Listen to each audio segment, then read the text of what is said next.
DocTalk is brought to you by Boehringer Ingelheim Vetmedica Inc., the makers of Triangle Vaccines. Triangle, protection you can trust. Hey folks, welcome to DocTalk. I'm Dr. Dan Thompson from Kansas State University. I'm glad that you joined the show. And today, joining on the show is the feedlot class here, the Advanced Feedlot Production Medicine class, fourth-year veterinary students from Kansas State, Washington State, and beyond. Today's show is going to be great. We have Dr. Tiffany Lee, and we're going to talk about marketing cull cows. Stay tuned and enjoy the show.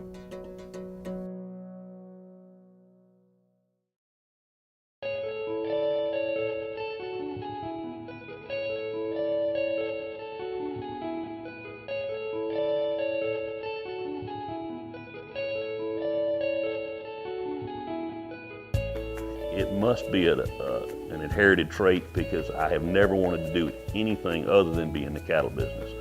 And it's interesting as I have grandchildren now, little bitty ones. All they want to do is go to the barn, swing a rope, and be a cowboy. It's something. It's a lifestyle that we have, the way we make a living, obviously. But it's really more than that. It gives us the opportunity as a family to be able to work together and enjoy each other's company and make a living at the same time. We've been using Triangle for years, and the reason we do it has been safe and effective, and we're going to continue to do that. We'll put the cows in the chute twice a year, spring and fall. 100% of our cattle get vaccinated with Triangle.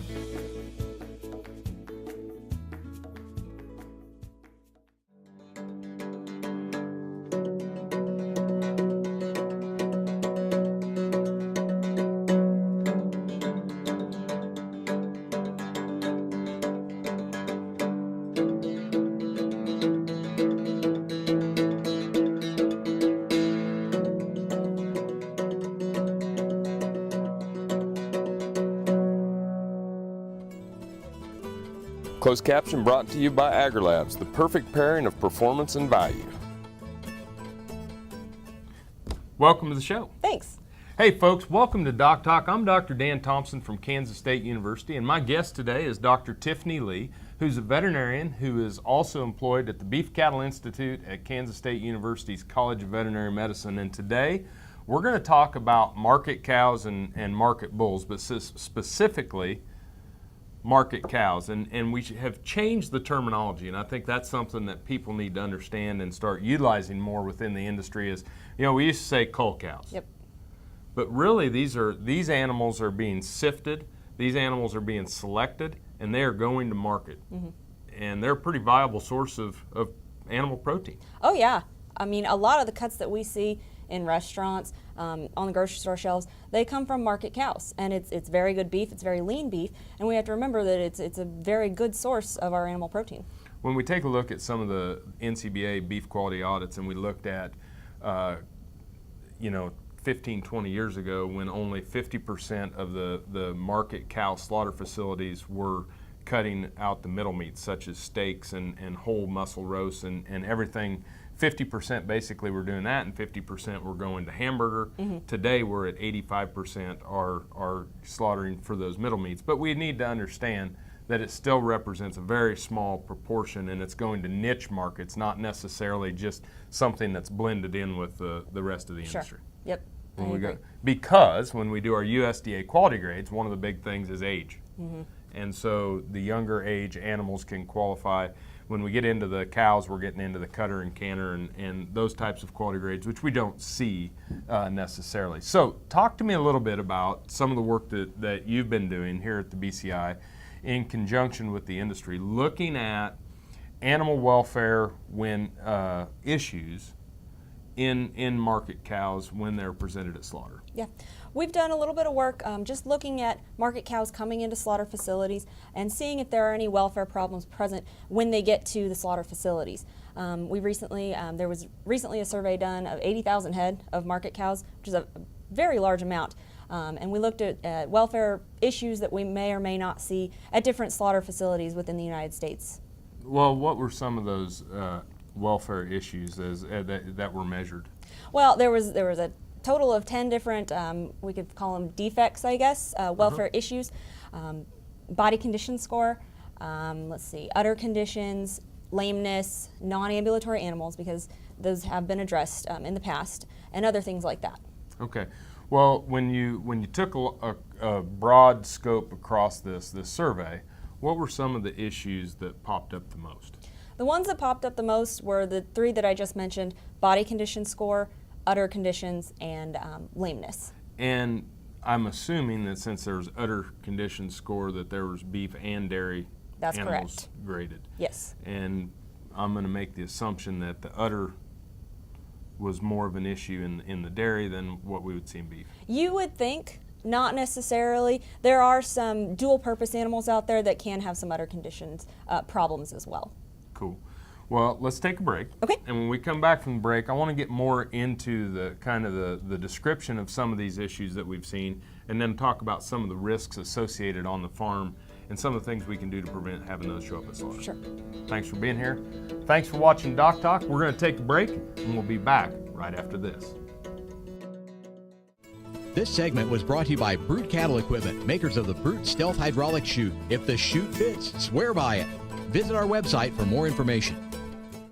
Meet the Veterinarian, brought to you by Zuprevo. Choose confidence. Choose Zuprevo for BRD treatment. Dr. Brian Hudapol has been with the Veterinary Medical Clinic in Williamsburg, Iowa since 2001. He works primarily with cow-calf and feedlot operations and enjoys working with ultrasound, embryo transfer, and has been in charge of the heifer development program for the past 10 years. He and his wife have 3 children, and he enjoys spending time with his family as well as golfing and hunting. Some call it a come-from-behind victory, an unlikely win, a reversal of fortune, snatching victory from the jaws of defeat. This is our moment, our victory dance, because we choose confidence. We choose Zuprevo for BRD treatment. Ask your veterinarian to prescribe Zuprevo. Zuprevo is a fast-acting, long-lasting BRD treatment that you can count on to get the job done. Choose confidence. Choose Zuprevo from Merck Animal Health. Hi, I'm Kevin Ochsner, host of NCBA's Cattleman to Cattleman and Colorado Rancher. Join me each week as the National Cattlemen's Beef Association brings you the latest updates in industry information and market news. Plus, each week we provide important educational information and features on cattlemen from across the country just like you. And we can't forget our favorite cowboy poet, Baxter Black. Join me for NCBA's Cattleman to Cattleman, debuting Tuesday nights at 8:30 Eastern, right here on RFD TV.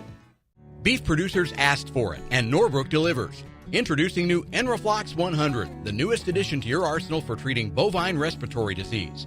Enroflox 100 is an FDA-approved, ready-to-use injectable antimicrobial solution to treat BRD associated with Mannheimia hemolytica, Pasteurella multocida, and Histophilus somni in beef and non-lactating dairy cattle. Administered SQ as a multiple-day therapy. Consult with your veterinarian today about Enroflox 100, the new choice. This segment is brought to you by Norbrook Laboratories, manufacturers of Enroflox 100, the newest addition to your arsenal for treating bovine and swine respiratory disease. Hey folks, welcome back to Doc Talk. Dr. Dan Thompson here from Kansas State University with Dr. Tiffany Lee, who's a veterinarian, and she is a researcher at the Beef Cattle Institute, where we are looking at some research at market cows coming into slaughter facilities. And basically when we left for break, we're talking about body condition score, udder scores, and lameness. Mm-hmm. Now, what exactly, when we start to see these types of conditions, you know, these are animals that still pass ante-mortem inspection.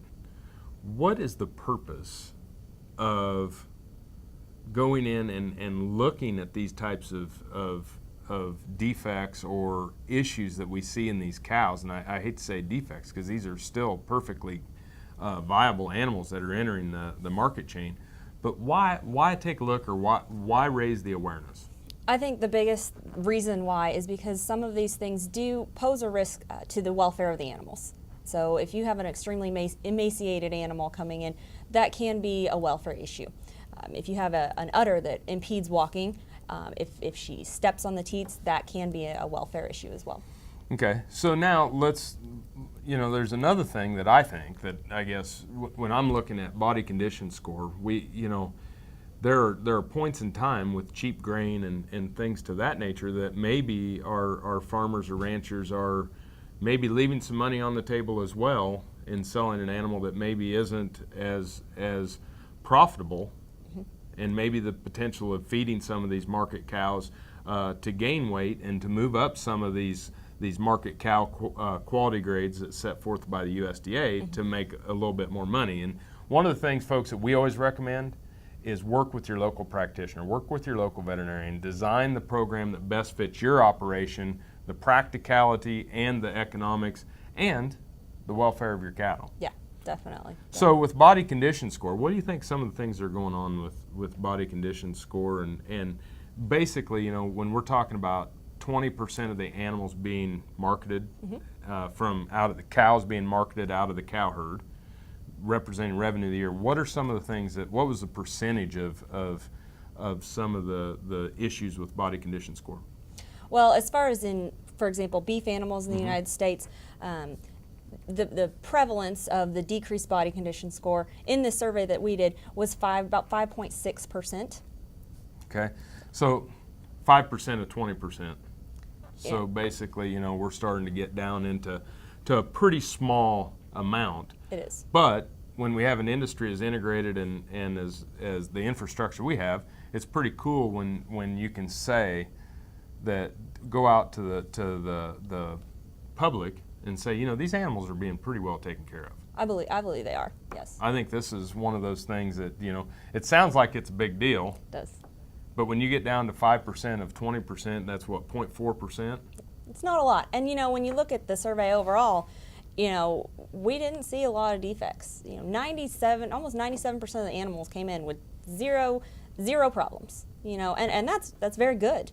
Yeah, you know? and so I think that celebrating the beef industry, celebrating the survey that y'all done, but understanding that even the best football team wants to get a little bit better every day is something that we do in the beef industry every day. Yeah.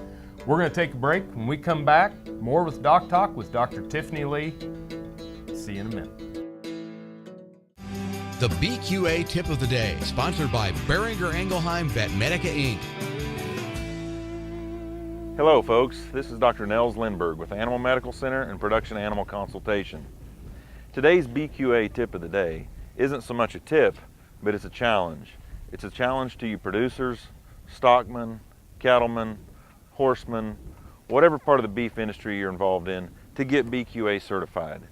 It's extremely important for your education, for the success of our industry, and also for the health and well-being of these cattle that we care for every single day. Nobody cares for these cattle more than we do, but it's very important for us to get further educated in this process. It's very easy to do. All you have to do is go to bqa.org or even contact the Beef Cattle Institute at Kansas State University, and they'd be more than happy to help you through the process. It's easy, it's simple, let's get it done. Thanks. The Kansas State University College of Veterinary Medicine is a leader in food animal research and education. Our researchers are constantly expanding the knowledge of animal health and food safety. Through the Veterinary Health Center and the Kansas State Veterinary Diagnostic Lab, we provide practical services for animal producers. Home of the Beef Cattle Institute, the college is committed to animal welfare training and research.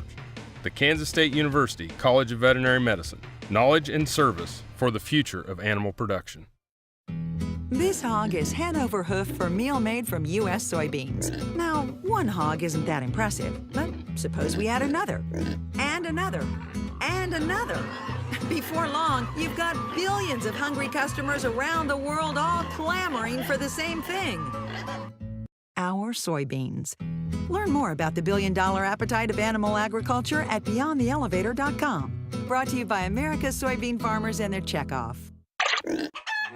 In the springtime, cattlemen need to be thinking of preventing important diseases like pink eye. Pink eye prevention includes management factors like good fly control, pasture management, along with a good vaccination program. Eyesight from AgriLabs has broad efficacy coverage as its origin from 8 different field isolates of Moraxella bovis. It is safe, smooth, highly syringeable, safe with young calves and pregnant cows, and provides superior protection against pink eye. TrueTest Group, weighing systems, electronic identification, EID, electric fencing, and dairy automation systems help farmers and ranchers around the world manage the performance of their livestock for ultimate profitability. Hey folks, welcome back to DocTalk. Dr. Dan Thompson here with Dr. Tiffany Lee, and we're from the Beef Cattle Institute at Kansas State University. We're talking about market cows out of beef and dairy herds. And when we talk about market cows, you know, what are some of the reasons why cows are marketed? Well, you know, we can always go out and talk to producers and see why they remove cows from their herds. However, there is some published data as well that we've seen that tells us that the top few reasons that cows are removed from the herd. You know, the biggest ones are reproductive issues. Most of the time, you know, when Open cows. Open cows, basically. Yeah. Yep, not bred. Not bred. And you know, we see a lot of those in the fall at this Yep. this time. Other issues were feet and leg problems causing lameness, things like that in both beef and dairy herds. And big one is udder conformation. In the dairies, mastitis was a big one as well.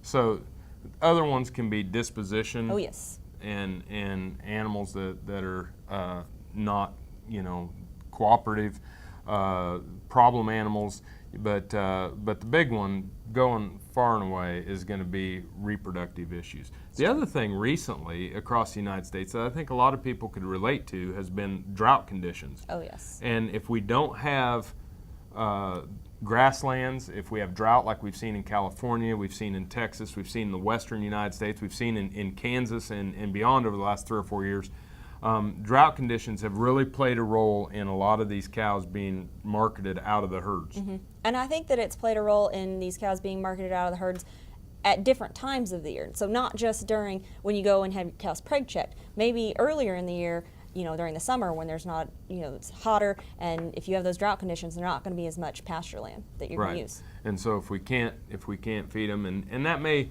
roll into some of the things that we've seen with body condition score in the United States relative to other parts of the world, and realizing one thing on the survey and things that we've looked at is that it's a snapshot in time. I agree. But reproduction issues, lameness issues, as far as injuries or illness issues, lameness is probably the most prevalent for beef cows, being cold. But even then, you know, there are ways to treat those animals and keep them in the herd. But decreased reproductive performance, decreased production are the biggies in the drought recently. Mm-hmm.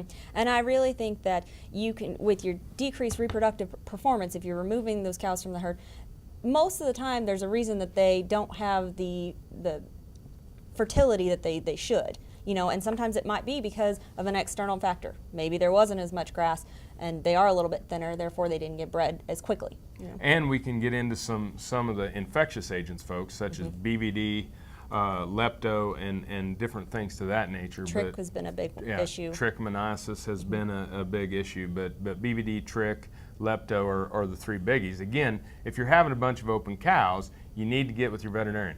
Relatively speaking, we'll expect from the time we preg check till the time the cows calve about 2 to 3% abortion rate, normal. Mm-hmm. But if you start to approach that 5 to 7 to 10%, then probably have an infectious disease problem going on and you need to get that checked out. Yes, your veterinarian can help you check that out.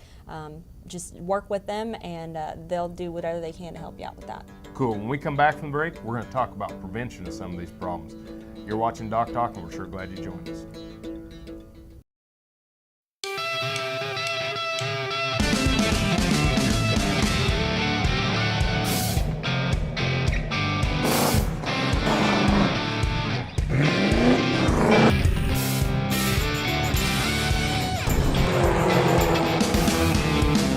This is the fast track to more jobs and America's energy independence.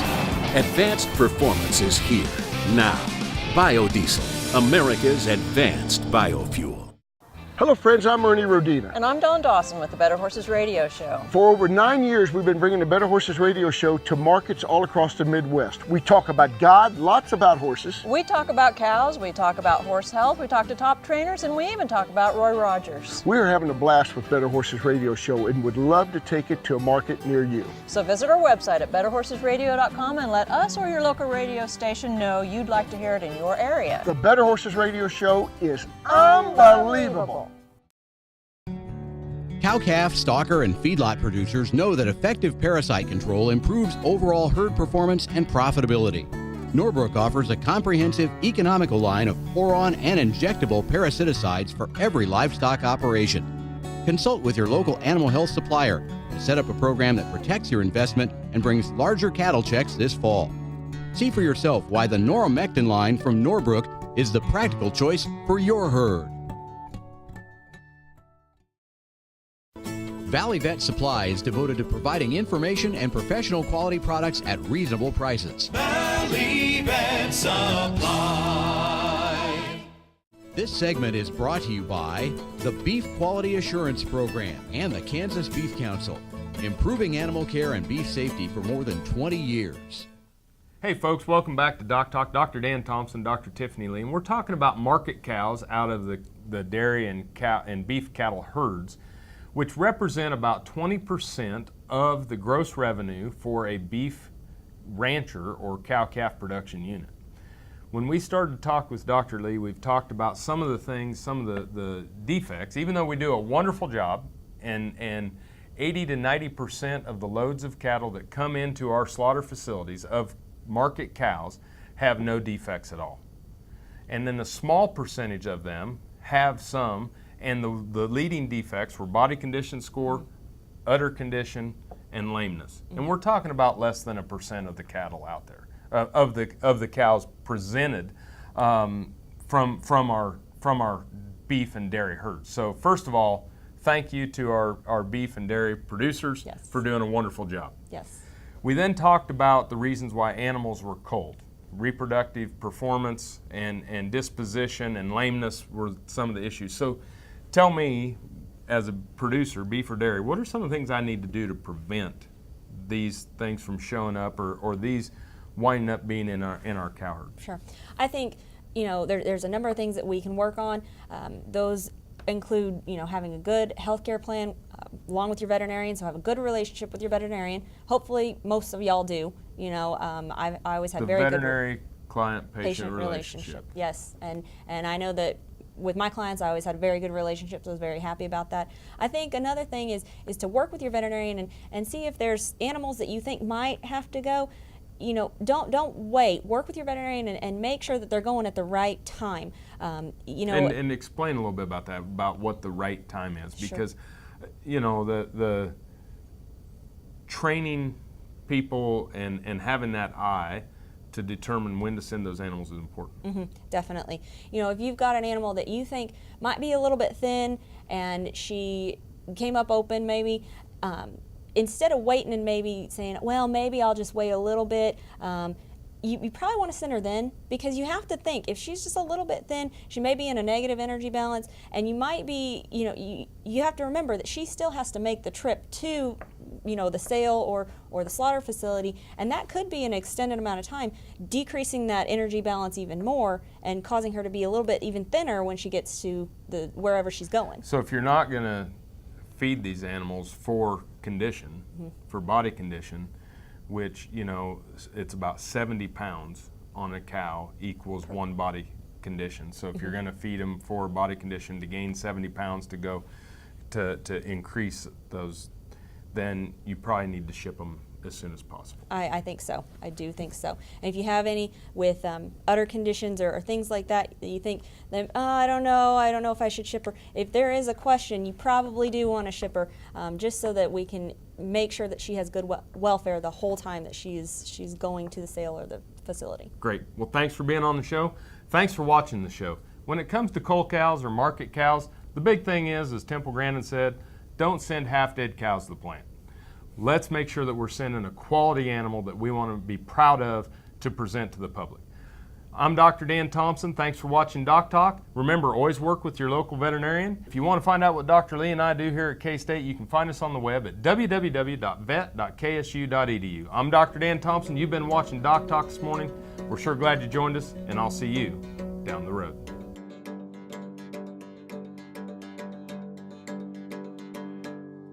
Closed caption brought to you by AgriLabs, the perfect pairing of performance and value.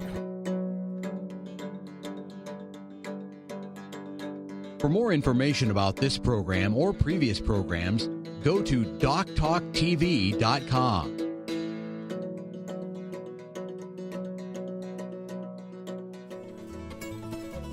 DocTalk was brought to you by Boehringer Ingelheim Vetmedica Inc., the makers of Triangle Vaccines. Triangle, protection you can trust.